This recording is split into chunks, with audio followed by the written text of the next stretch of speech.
And welcome, ladies and gentlemen, to the Paranormal Portal. I'm your host, Brent Thomas, and these are the Night Terrors, ladies and gentlemen. The Night Terrors, the ghostly encounters. And I hope you all are doing great. Thank you so much for being here with me.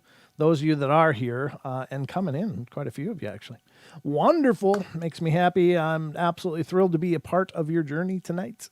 I will be your guide and try to bring us safely through the Paranormal Portal, but there's no guarantees. I just want to put that out there. You're here at your own risk.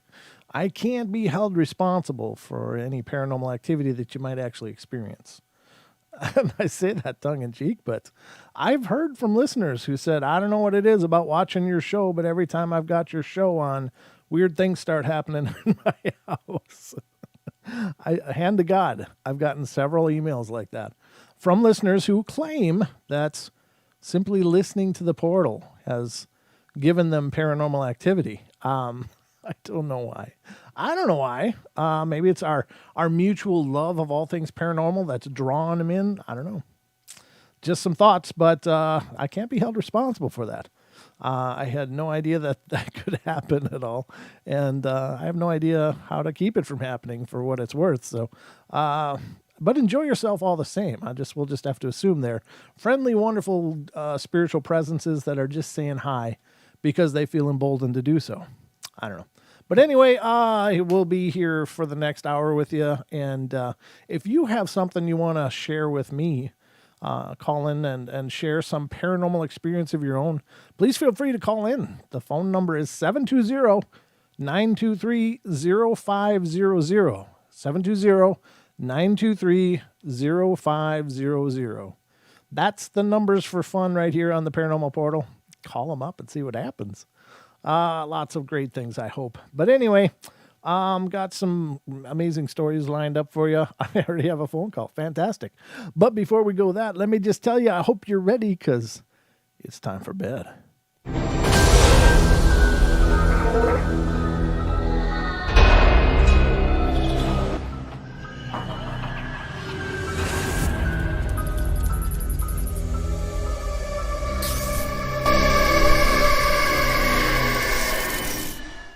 All right, I'm here with you, and we've got a phone call, so let's see who's calling us.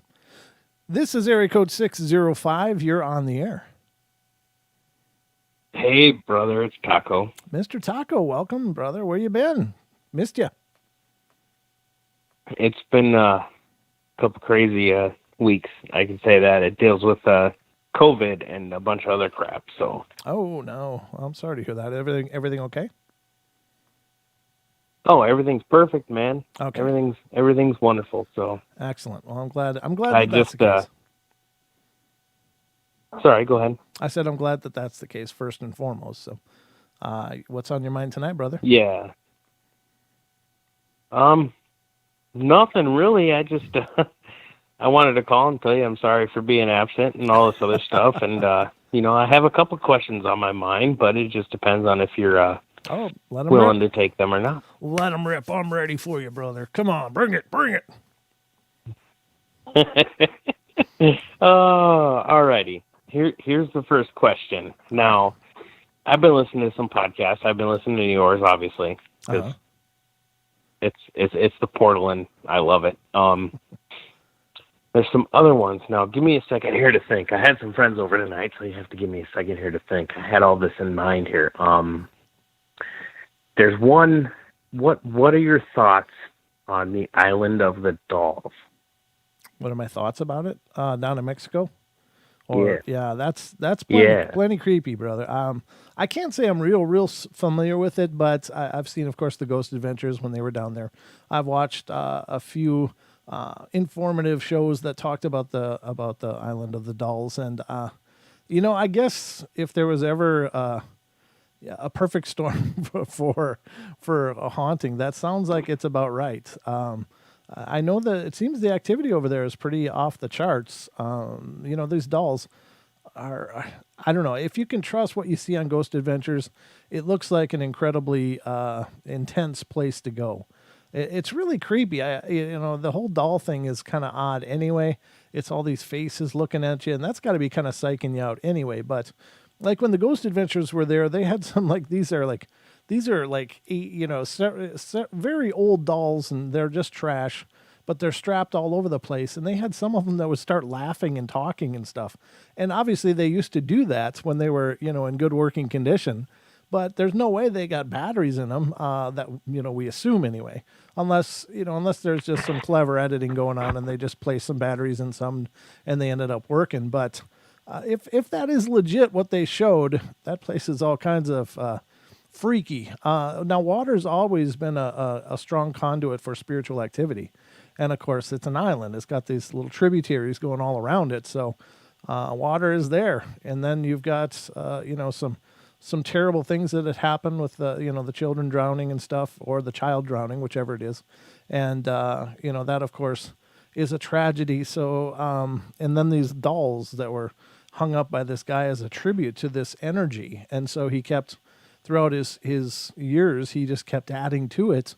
And, he kept, I suppose, multiplying it as he caretaked for that place in honor of that little girl that drowned.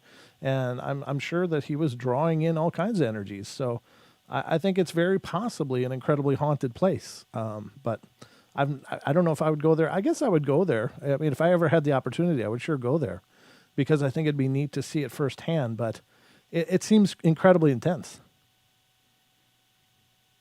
That's fantastic. That's fantastic. So if I was to start a fundraiser to get the portal and, say, some of its fans there, how would you feel about that? I mean, I think that's beautiful, of course, that you would think about that and be willing to do something like that. I'm always blown away by your guys' dedication and willingness to be a part of our solutions and making things happen. That to me is always incredibly humbling. I think that it would take, for us to be geared up to do an investigation like that, would really take a lot of pieces and parts that we don't currently have, including several types of cameras. We have some, but we don't have the night vision cameras that we would need, and we don't. So it'd be a pretty incredible dollar sign that would be attached to that. And if we're gonna if what you're saying you're serious about, I would rather gear it towards something a little easier to accommodate, a little closer to home initially, and then work towards those international kind of localities, because I think we've got to be one of those kind of one of the important things in a consideration like that is, I would hate for us to go there, spend all kinds of time and resources, and not be prepared to do a proper investigation. I mean, no matter who's involved, I have to be, we would have to be really tight on what we're doing to make sure that we can capture evidence, that we can do it appropriately, that we can rule out any kind of factors that might pollute the evidence pool because of carelessness or just not knowing. So I would rather start out with smaller types of investigations, more closer to home, at least within the U.S., and then from there, after we get our feet on the ground and we have some established procedures and approaches, then to spiral out and expand that, I guess would be my initial take. Because as amazing as that would be to just boom, hey, somebody just sent us a bunch of cash, let's get on a plane and go. I don't think we're ready for that kind of investigation yet. Okay. See, I think an investigation like that would require so much these needed things for it, because I feel that if I was to able to do something like this to where I could get us to go, I feel it would be best just, if we could manage it, just do a live feed the whole time, not even all this fancy gizmos and stuff like that, and then put the live feed out there and see what people caught, and then go back and listen to it or witness it then. It could be done that way too, but there again, there's the other consideration is what kind of legalities are involved in international investigations. Are there special visas that are needed to do it? I mean, when you're talking about going to a different country, it's not. It may be just as simple as getting a tourist visa and just going and recording, but it may not be too. So I would want to be real careful about that as well. I'm not naysaying the idea at all. I think it's it's fantastic. And again, I'm humbled by that. It's just, I would want to be sure that we're all ready, for that kind of an endeavor. But you're right. It could be done with just streaming and walking around and looking at stuff, and whatever happens. It could be done very low tech. It's just that, it's one of my bucket list places that I think would be fun to go to. And I don't, God willing, I'll be able to go more than once. But, if I'm only going to get one shot at it, I want to make it as epic as possible. Yeah. And on that note, one other question here before I let you go, because I got to go get the little nacho into bed here. Okay. I heard a lot of discussion about Area 51, obviously. Okay. But I don't know how many people know about Rendlesham. Rendlesham Forest in England? There's the Rendlesham incident, yeah. Yeah, that's really well known as well. I don't know if it's quite as well known as Area 51, but Colonel Halt and his recordings that he made as they investigated it, the soldiers involved have done extensive interviews and have cooperated with many investigations into what they saw and what they experienced. Rendlesham is not. What I found out is that there's a lot of paranormal activity in Rendlesham Forest. It's not just UFO stuff. Apparently, there's supposed to be a changeling in there that can shapeshift. There's supposed to be, spiritual presences, even some kind of weird hominid monkey thing that lives in there. So there's a lot going on in Rendlesham Forest that I didn't know about. But as far as the UFO incident, it's really one of the most famous UFO incidences on record, because there is evidence of Charles Halt has recordings of his investigation. They're tape, they're audio recordings, but still, that was really impressive. Yeah, that's some incredible stuff. So, yeah. But I just had to ask you them Sure. few questions here before I go inside and put the little nacho to bed. So, all right, brother. It's I always a pleasure to hear from you. I appreciate your time, and thank you for the input. Yeah, anytime, brother. I always like answering your questions. Thank you so much for calling. All right, thank you. All right, see you, brother. Yeah, bye-bye. That was our very own Taco, ladies and gentlemen. He's always calling in with some great questions. I don't mind answering questions to the best of my ability. I don't know everything. I don't know a lot of stuff, but there's some things I know, and there's other things I have ideas about. So, it's certainly I'm not opposed to those kind of calls. It's just, I just always want to hopefully I'm giving you guys the best information I know how to. But that's really cool. I mean, just knowing that there's people like you guys out there that'd be willing to, hey, let's start a fundraiser. It's like, wow. I mean, that's so incredible. And you never get used to hearing stuff like that. So thank you, brother. I appreciate that gesture, and, maybe we can make it work. I don't know. I mean, you just threw it at me now, and I'm still kind of thinking about it. And I didn't have that thought, 5 minutes ago. So now that's in my head, we'll toss it around and see if we can come up with some kind of way forward. But thank you for that call. That's really cool. So, we are, of course, I've got a bucket full of paranormal stories to get into with you guys, some ghostly encounters that people have experienced. And so I want to get into those right now. I hope you're ready, because I'm going in. All right. First one is coming from the state of Kentucky, and it has to do with apparitions, voices, and touches. And it's a real quick story. It says, I need help. I believe I have an evil spirit or demon after me, and I'll start from the beginning. When we first moved in, I had a room upstairs that was once one room, and we made it into two for me and my sister. And I stayed up there for a while. Then I would see my shadow move in the corner of my room. It kind of freaked me out, but I just ignored it. And when I woke in the morning for school, I had scratches all over my back. Well, I quit sleeping in my room. About a month ago, I woke up one morning at about 3:46. I woke up from a really good dream, and I tried to roll over, but I found that I could barely move. I looked down, and there was a long black hand over my ribs, and the hand started to move away. And then I heard growling and a weird laughing behind me. It must have been maybe 3 to 5 minutes later, I was finally able to move. I got up and walked to the kitchen to get something to drink. Then I went back to bed.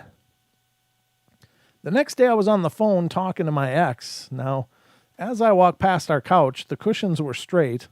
Nothing was wrong with them. However, when I turned around, the cushions were moved in different directions. Well, I didn't think too much of this and went to take a shower. Now, while I was in the shower, I heard a loud banging on the bathroom door, so I got out of the shower to have a look, only to see a red orb shoot from the bottom of the door to the top. Well, this really freaked me out. Well, I left for about a week. Since returning, things appear okay, except the feeling of being watched and the occasional breathing on the back of my neck.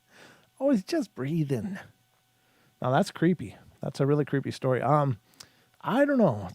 There's some people that believe there are these many negative types of entities out there.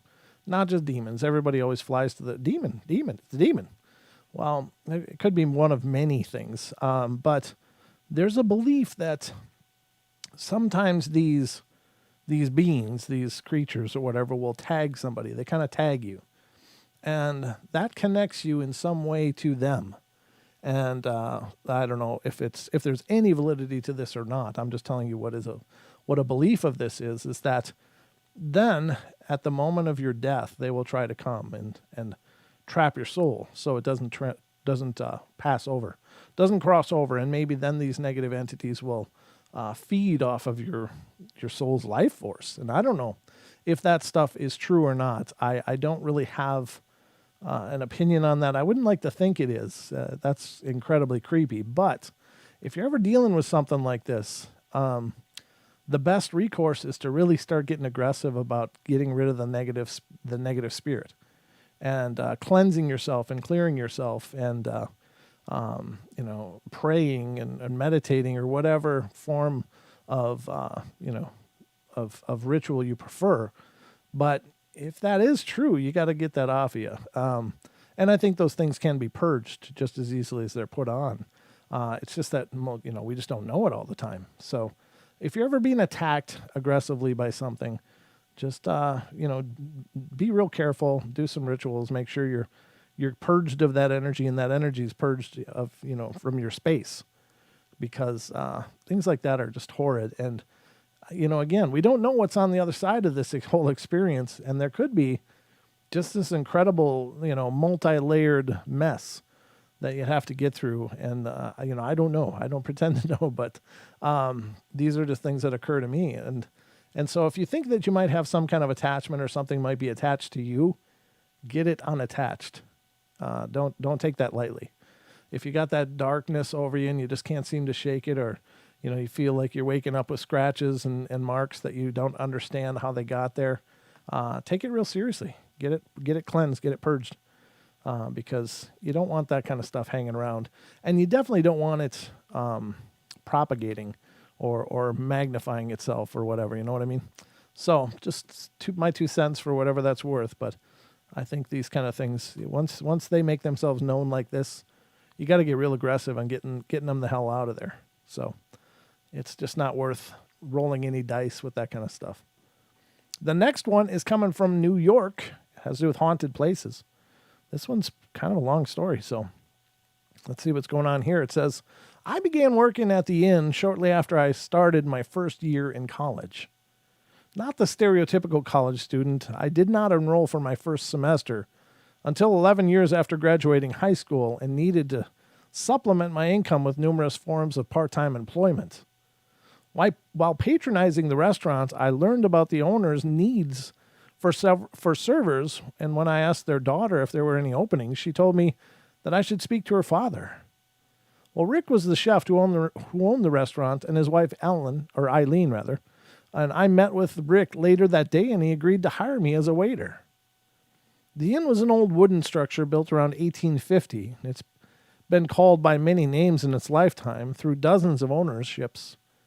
And it was located in the intersection of 2 major state routes in a small community in upstate New York, and was immediately adjacent to the original Erie Canal, the state's first means of statewide shipping and commerce. The canal and its coinciding oxen roads and mule towpaths have been designated as a state park and will forever be preserved as an embodiment of the historical commercial connection between rural New York communities and the outside world. It's said that people who live near the old canal will sometimes hear shouts and voices and will see lantern lights moving down the canal at night. Likely residual energy of the men and women who made their living steering the boats and guiding the barges through the narrow man-made waterway. The inn was a small, intimate restaurant which served remarkably delectable meals in a casual setting. And under the ownership of Rick and Eileen, it was quite popular. The location of the restaurant was crucial in its success. The intersection at which it sat made it highly convenient for its patrons to travel to, and for the first-time visitors were rarely sent away unless less than thoroughly impressed. Unfortunately, the roads leading to the intersection were both marked as 55-mile-an-hour roads, and the intersection was the location of several fatal traffic accidents. In my 5 years of employment at the inn, I learned it to be a fun social experience for its patrons and an active portal for the dead.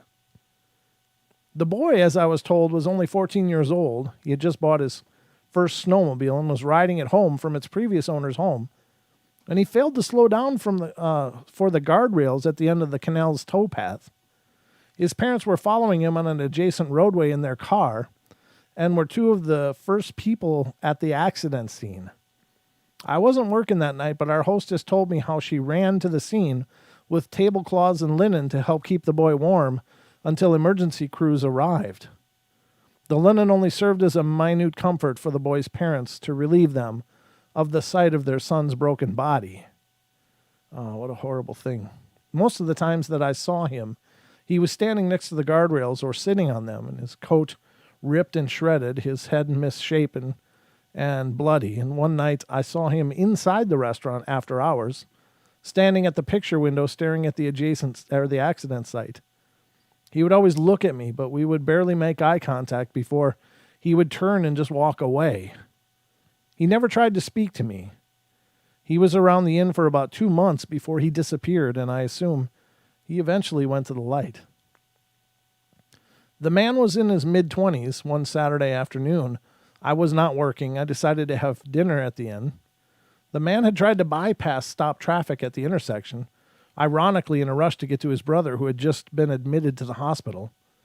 The sound of the crash startled everyone in the dining room, and I looked out the window just in time to see the man's body flying through the air, propelled through the passenger window of the car he was driving, out onto the asphalt. I grabbed linen from the place we stored it and rushed outside. The man lived for several minutes while I sat with him, and although we had never met, he never spoke, and the eventual outcome was immediately apparent when I saw him. I decided then and there that he should not be allowed to die alone. Smoke from twisted vehicles unmercilessly enveloped us as we waited for help and as he struggled to breathe his last breaths. A coworker came up behind me as I knelt with the man, offering to attempt CPR. I hurried her away before she could see that his chest cavity was no longer intact for such an attempt. I returned to him moments later, could feel someone else over my shoulder, and as I turned, what had to be his identical twin brother stood staring and stoic behind me. "Were you in the car with him?" I asked.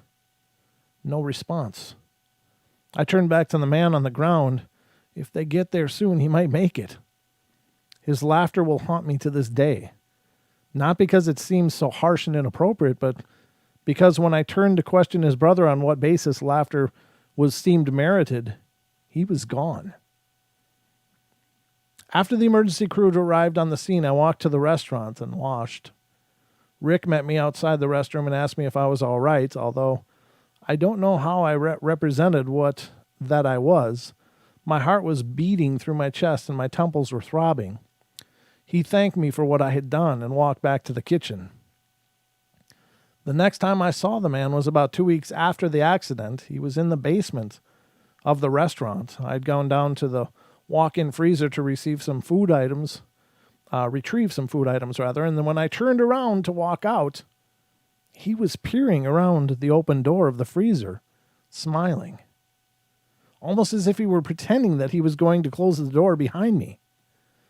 For almost 6 months, nearly every time that I would enter the basement, I would sense him.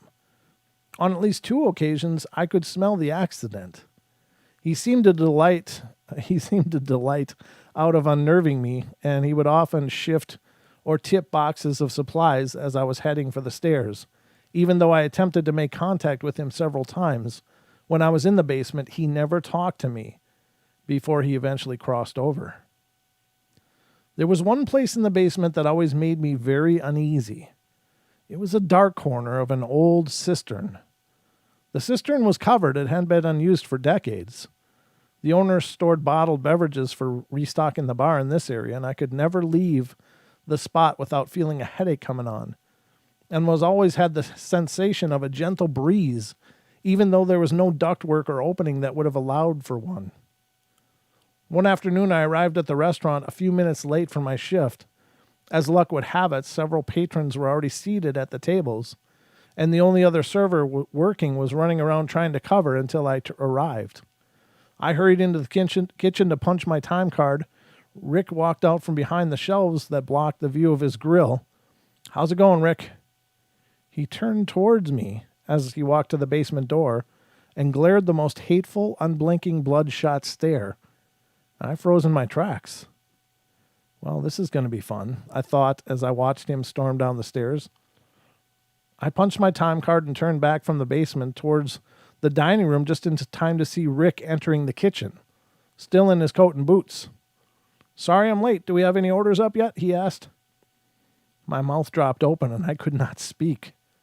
Rick smiled and was about to ask me what was wrong when a loud crash that shook the entire building emanated from the basement.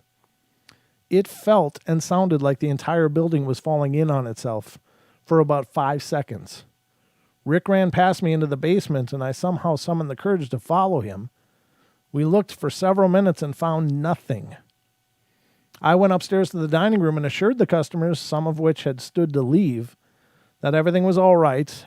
Although all of them stayed, almost half of them complained of stomach or headaches before they left.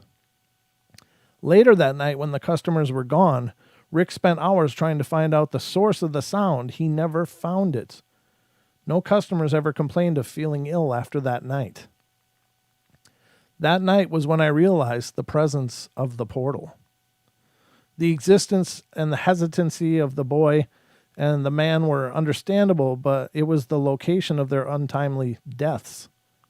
The thing that took Rick's form showed me that the door swings both ways between our world and the spirit world, and if we do not protect ourselves, we will not have control when evil walks through that doorway.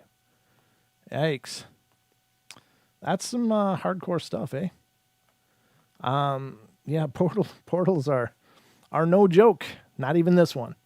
Yeah, I think these things are pretty common, actually. I don't know. Do the dead come and go? Well, yeah, it seems pretty obvious that they do. I don't know that they all do, though. I don't know if it's just a lower vibration that uses the portals or if it's something else. But we got another call, so let's get to the call here and find out what's going on. This is area code 602. You're on the air. Hello.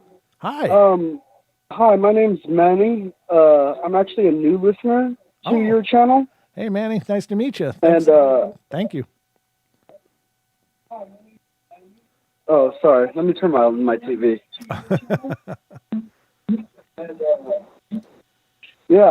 But you've been talking about cryptids recently. Is it okay if I bring that up? Oh, absolutely. Yeah, for sure. I'm from Oklahoma originally, and I don't know any of like squatch sightings in the area or anything, but I know when I was a little kid, no older than like 10, I remember seeing, I guess a squatch, you know what I mean? Big, okay. Tall, hairy, like there's no bears in Oklahoma, so it couldn't have been a bear. Wow. What did you see? And but the thing is, I don't know if you've heard, but I was in there's this guy that used to dress up as Sasquatch in the area during that time, and so it always made me second guess what I saw. So I wanted to know if you've heard of any Sasquatch activity near and around Oklahoma. You know what? I gotta sure, we can look into that right now. Actually, the I just had the page still open from last night's show, and I'll tell you that the BFRO, the Bigfoot Research Organization, has 105 sightings of Bigfoot in Oklahoma. So, let's see. The most recent was 2018, October 2018, which is there's one from April of 2020 that's Class B, but the Class A means that there's a sighting. Class B can be like, as far as I know, Class B is like hearing the yells and noises and stuff attributed to Sasquatch, and I think Class C is a footprint. It might have that backwards though; it might be inversed. But I can tell you, we can read this this Oklahoma Class A from from 2018, and I can tell you that in 2018 in the fall, October in Oklahoma, Logan County, it says the person that had the experience. Can you hear me? Okay. Yeah, I can hear you. Okay. I'm just listening. I'm just hearing a lot of noise, so I'm just making sure. The person that had the experience. Oh yeah, sorry. Let me pick up. Okay. Yeah, is that better? Yeah, much better. Thank you. The person had the experience. Said, sorry about that. No, it's no problem at all. Don't apologize. That's fine. That's live shows for you. But the person that had the experience, his report says, I was sitting on the front porch with dog facing south. A couple of deer came crashing in through the woods onto the east side of the house, running through the front acre, going to the southeast, jumped the fence around the corner of property, crossed the road, and disappeared into brush across the road. Sissy, that's the dog's name, did not even move or bark or even raise her head up. Less than a few seconds later, I heard footfalls on the west side of the house. He was 2 steps from the fence around the front pasture when I saw him. He pushed down the top wire, stepped over, crossed the front pasture in time it took to say, what the heck? Pushed down the top wire, stepped over the center of the pasture into a slight ditch, crossed the road, and disappeared into slightly west of where the deer did. It never looked over at us, never made a sound except footsteps. The dog only looked up as it stepped over the front fence, barked, and laid back down. It was dark, tall, and wide. He also noticed that it happened so fast the dog didn't even bark until it was all the way across the pasture. She raised her head and half barked. So he said, I used to live next door when I was about 8. My cousin and I got scared because we thought we saw a tall man leaning against a tree near a newly constructed pond we were riding out our motorcycles at. And this is about 150 yards from my current porch. So, yeah, there is Bigfoot sightings in your neck of the woods, brother. Oh, that is so cool. That just man, it because everybody wants to see something magical, you know? Oh, sure. Yeah. Yeah. Yep. Well, oh, that's awesome. Yeah. Well, I'm glad. Thank you. That kind of just reassures me.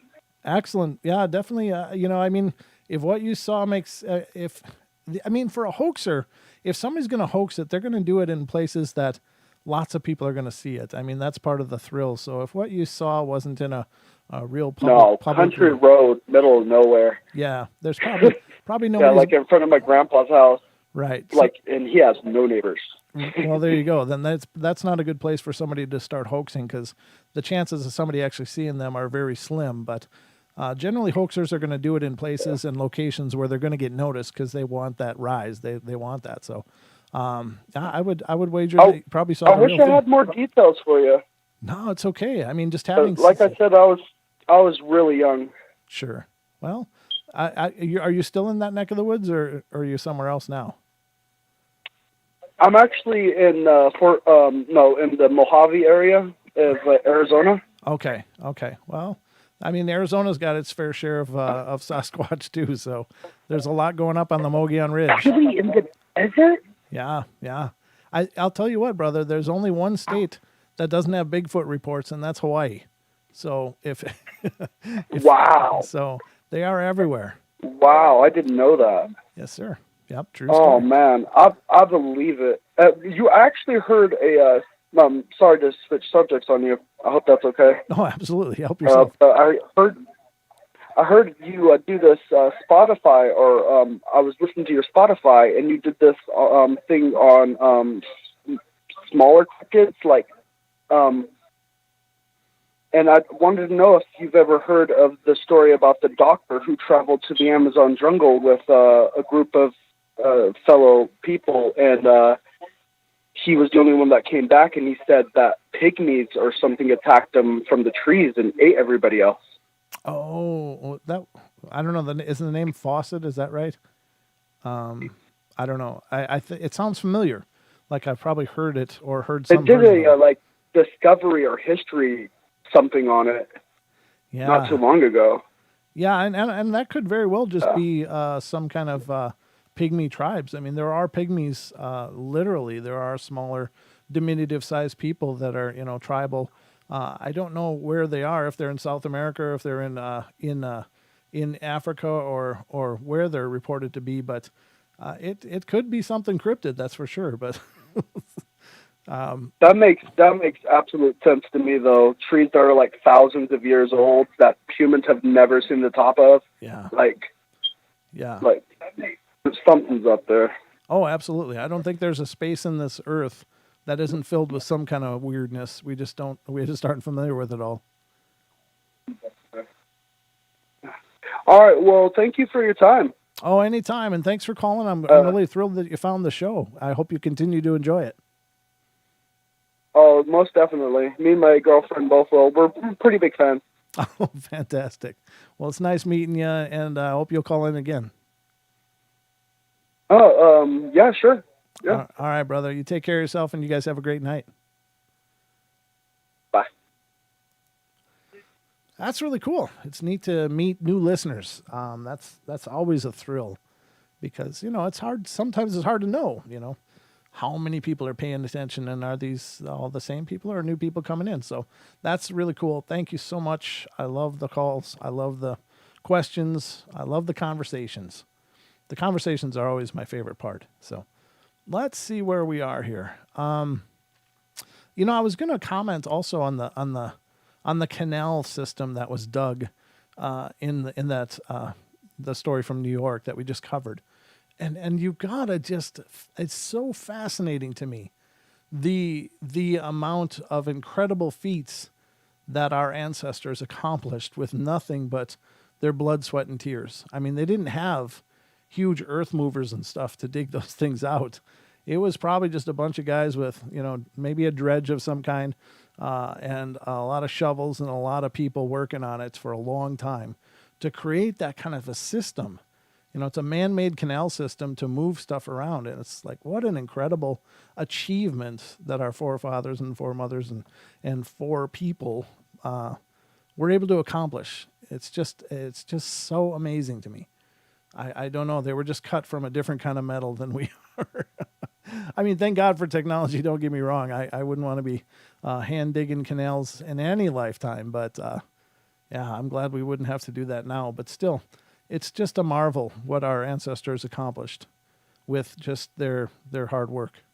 Just incredible. So it's a cool story. Again, with the portals, I think that they may be more, I don't know. I just got a feeling that it's not necessarily the same vibrational type of beings that would utilize a portal versus being able to traverse the planes with beings of higher vibration. I think they can come and go at will. They don't need a portal to come and go. But I think the lower vibrational things may need portals to come and go because maybe they can't traverse upwards. They can't traverse into an upward vibrational realm. They can only go down. And so therefore, if things are actually in a divine state, and be that meaning heaven or whatever, semantics aren't important, but those people and beings can come and go at will throughout the rest of the planes. But I have a feeling that the lower vibrational things, the more earthbound things, cannot just, ascend higher than wherever they are. They can only ascend lower than where they are, or descend lower than where they are. So just an interesting thought that popped into my head. I don't know if there's any merit to that or not, but I share it with you because I still got a microphone. it's the magic of the portal. You get all my stupid musings as they occur to me. And maybe it's stupid, maybe it's not. I don't know. I'm just throwing it out there, food for thought. But I think that if something is someone has transferred or crossed over into the light, into the next life, into the divine, that they can come and go as they want. And they're probably always connected with us. However, the lower things, not so much. Thank God. So that's that story. Good story, though. This is a real quick one coming out of Wisconsin, and this has to do with haunted places. It says, my name is Christian, and I am 15 years old, so it's a younger person. This is my first ghost experience, but I hope it is not my last. Wow, that's a brave person. It was the summer of 2008. My family and I always go on vacation somewhere during the summer, so that year it was Wisconsin to go to the world's biggest water park. Oh, they're talking about Wisconsin Dells. Yeah, it's a great place. If you ever get a chance to go to Wisconsin, check out the Wisconsin Dells. It's a whole city that's just a bunch of water parks. It's amazing. And they have they have huge water parks indoors as well, so you can go all year round. But it was a long drive, but we finally got there and stayed in a Motel 8. It happened at around 11 p.m. while the rest of the family were sleeping. I've always had trouble sleeping. A shadowy figure just appeared in the doorway. It was very vague in shape, but I thought it was a woman. At first, I thought I was dreaming, and I pinched myself to see if I was. But I felt the pinch, and it hurt. I wasn't dreaming. I even put on my glasses, but it didn't go away. It was real, and I was scared out of my mind.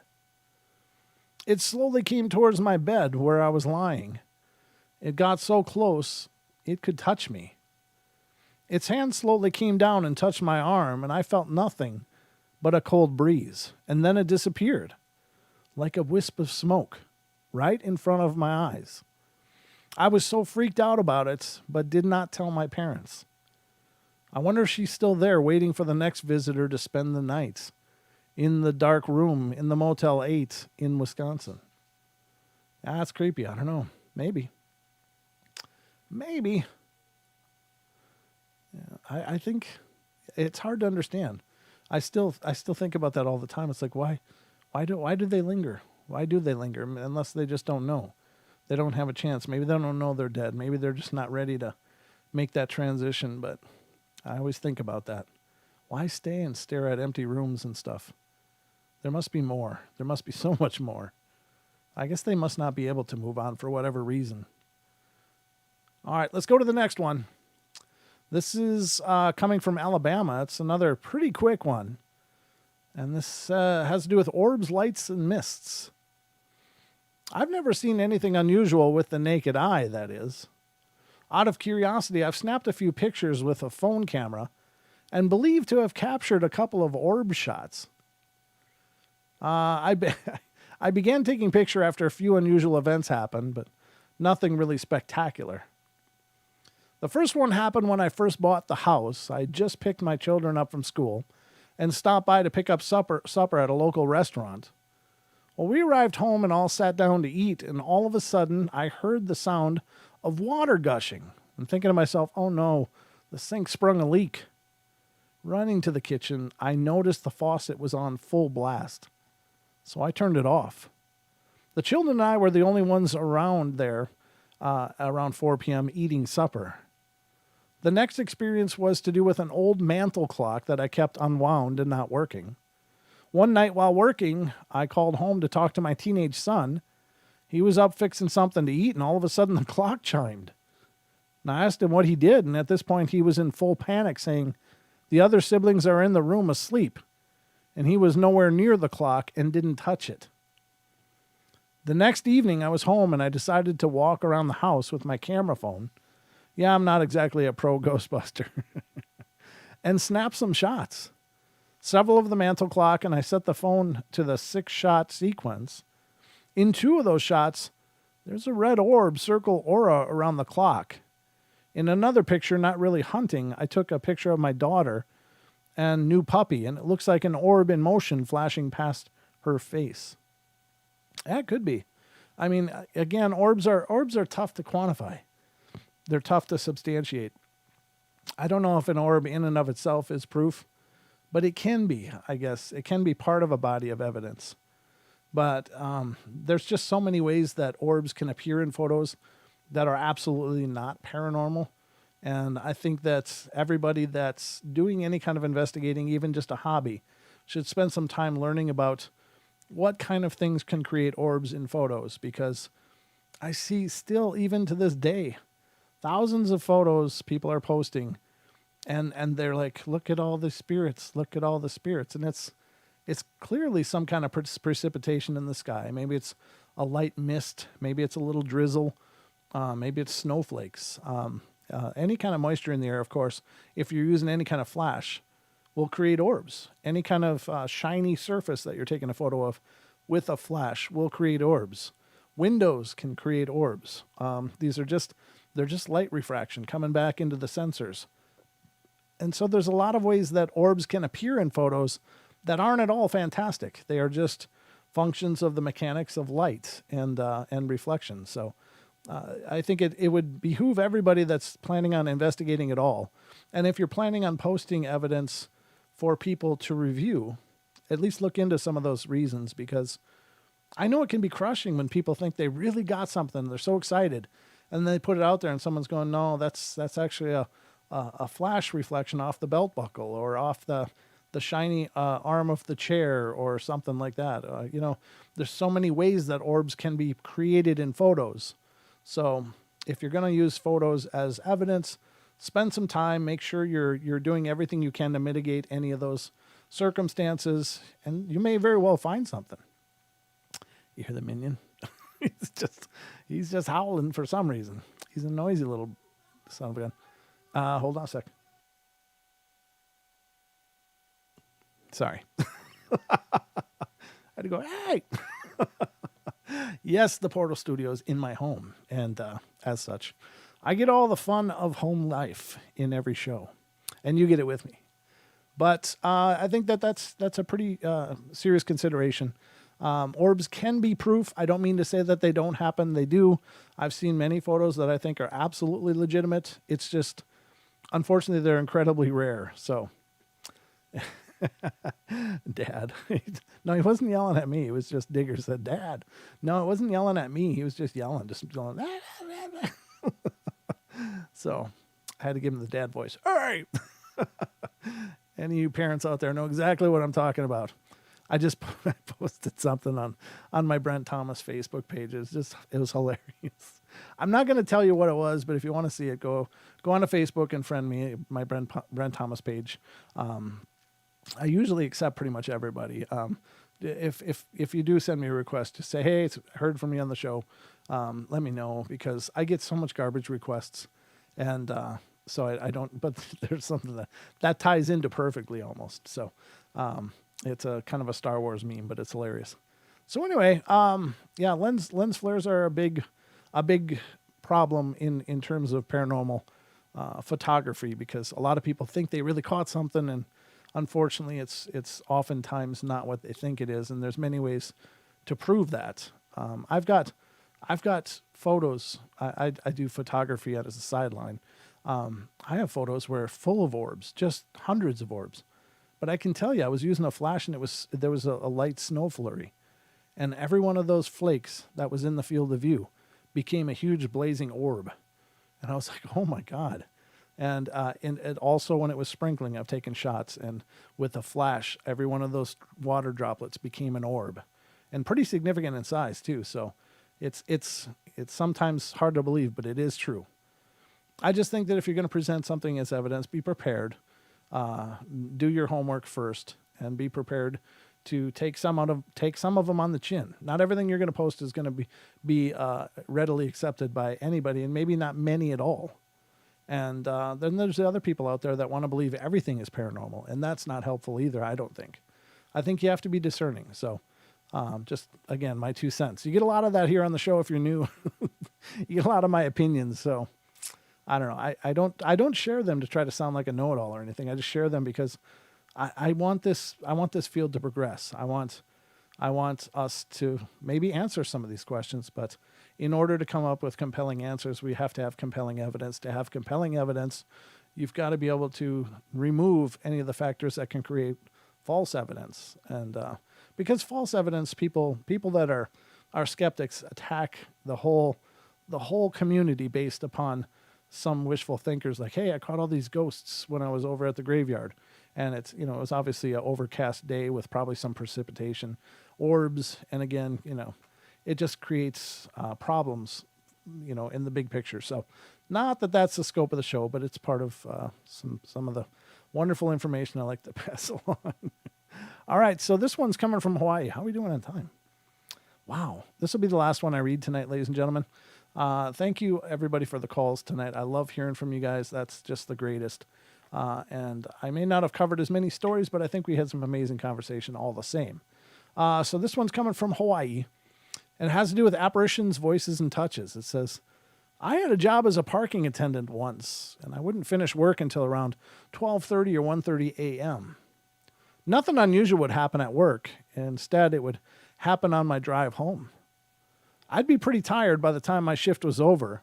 I needed to find different things to keep my mind active so I wouldn't fall asleep. And as I drove, I should have finished the sentence first. As I drove. Most times I would turn on the radio and just sing a bit wildly. There was one time that I actually had backup. I was cruising along singing a song called Santeria by Sublime. I don't practice Santeria. Okay. I was getting pretty into it, and as I came upon the chorus, I heard from my back seat an extra pair of vocals. It creeped me out, but I didn't want to turn around. I just sat quietly waiting for the voice to start again, but nothing. Thinking it was just my imagination, I started singing again. What I really want to know, my baby. To my surprise, the other voice sang again too. This time, I sang a bit longer, making like I didn't hear it, and I then stopped real abrupt in the middle of some lyrics, and the voice continued on for another line all by itself. This time, I knew it wasn't my imagination, and someone must have been in the car with me. I slowed down to a stop, turned on my cabin lights, and peered behind my seat, but nobody was there. For the rest of the drive home, I was completely awake and silent. I had no idea what had just happened or how to explain it. My first experience was something inside my car with me, but not my first experience with phantom voices. Any other people had this occur to you? I wonder if this person's clairaudient. If they're just able, it's possible the voice was actually created as a disembodied voice, and I'm not saying that it has to be a psychic connection, but if this person has other experiences with hearing spiritual voices, it may be that they're just hearing it on a psychic level. There are clairaudients, those that have the psychic ability to hear sounds, hear voices, and from the dead or the spirits or whatever. And I say the dead and or spirits because all of the spirits are not formally people. So we oftentimes equate the spirits with the dead, but it's not always the same. There's many things that are spirits that were never people. They never lived a human life. So I just want to throw that out there for clarifications. But anyway, guys, I hope you've enjoyed this journey through the Paranormal Portal. I always enjoy bringing it to you. And thank you to all 62 of you who are here and taking part of the show. It's awesome to see that, that many of you show up. I did kind of a test tonight to see, I didn't post the show information out on social media like I usually do because I was just curious if it would make a difference. And oddly enough, it didn't make that much difference. All of you guys showed up anyway. So thank you for that. That's really cool. I'm glad so many of you came in tonight and took part of the show. I've been thinking about, are the night terrors really worth pursuing? Are these shorter shows really worth doing? So to see that 62 of you came in, that's really cool. And I really appreciate it. And I guess we'll just continue on. But I'm always trying to obviously keep the show in development, to keep finding what the best formula is. So I oftentimes experiment with what we're doing on the show to see how well it's received. But generally, we do pretty well. with the people that show up. But you guys are awesome, and thank you so much. And if you have ideas that you'd like to see on the show, let me know. I mean, I'm all open to suggestions. I don't pretend to know it all. I'm always kind of mad scientisting this whole portal thing. And, I wanted to make it the best show that, that I can. And any input is always appreciated. So it doesn't mean I'm going to do what you say, but I'm definitely going to take it into consideration. So, all right, guys, that's all I got for you. But if you want to check out other shows, if you're brand new, I'll tell you that Monday, Tuesday nights, we don't do any live streaming here on YouTube, but every other night of the week, at 7 p.m. Pacific Standard Time, we will be live right here. So make sure to tune in if you're having a good time. And please spread the word. It means a bunch.